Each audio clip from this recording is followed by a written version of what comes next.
صحیح مسلم کی حدیث ہے، عبداللہ بن عمرو بن عاص کی روایت سے رسول اللہ صلی اللہ علیہ وسلم نے ارشاد فرمایا ما بعث اللہ من نبی الا وکان حقا علیہ ان یدل امته ولا خیر ما یعلمه لهم۔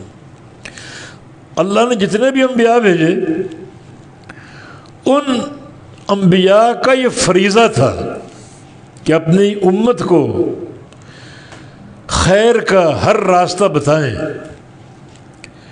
کوئی راستہ چھپانے کی ضرورت نہیں، مانا جو خیر کا راستہ ہو سکتا ہے اس کو بیان کرنا ہر نبی کی ڈیوٹی ہے، اور آپ بھی تو انہی مرسلین میں سے ہیں، آپ کی بھی ڈیوٹی۔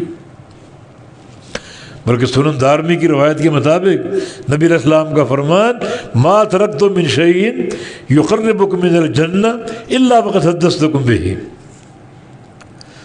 ہر وہ چیز، ہر وہ عمل یا عقیدہ جو تمہیں جنت کے قریب پہنچا سکتا ہے وہ میں نے بیان کر دی ہے۔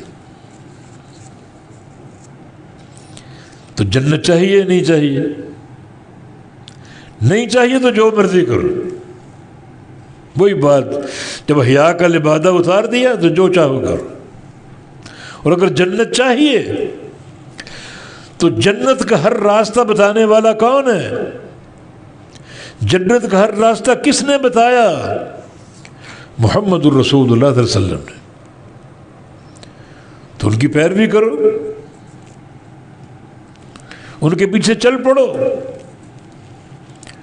کل امتی یدخلون الجنہ الا من ابا، میری پوری امت جنت میں داخل ہوگی سوائے اس شخص کے جس نے انکار کر دیا۔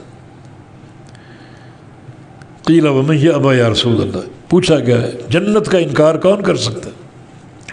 فرمایا من اطاعنی دخل الجنہ ومن عصانی فقد ابا، میں ایک راہ پر چل رہا ہوں، اس صراط مستقیم، خط مستقیم، جس نے اس راہ میں میری اطاعت کر لی، اس راہ پہ چل پڑا میرے پیچھے پیچھے، وہ جنت میں میرے ساتھ داخل ہوگا، اور جس نے اس راہ پر چلنے سے انکار کیا، نافرمانی کی، نافرمان بن گیا، فقط ابا، اس شخص نے گویا جنت میں جانے سے انکار کر دیا کہ مجھے جنت نہیں چاہیے۔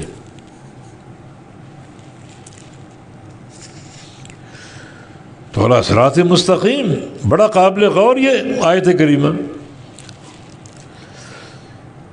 کہ میرا حبیب صراط مستقیم پر ہے۔ صراط مستقیم چاہیے تو میرے حبیب کے ساتھ اسی راستے پر آ جا، وہ راستہ جنت کا راستہ ہے۔ گویا دو نقطے ہیں، ایک دنیا کا اور ایک جنت کا۔ دنیا سے آپ چل پڑے اس راہ پر، سیدھا راستہ، یہ جا کر آپ کو ملائے گا دوسرے نقطے سے، جنت سے، جنت کا سہل راستہ، نبی کی اتباع کا راستہ۔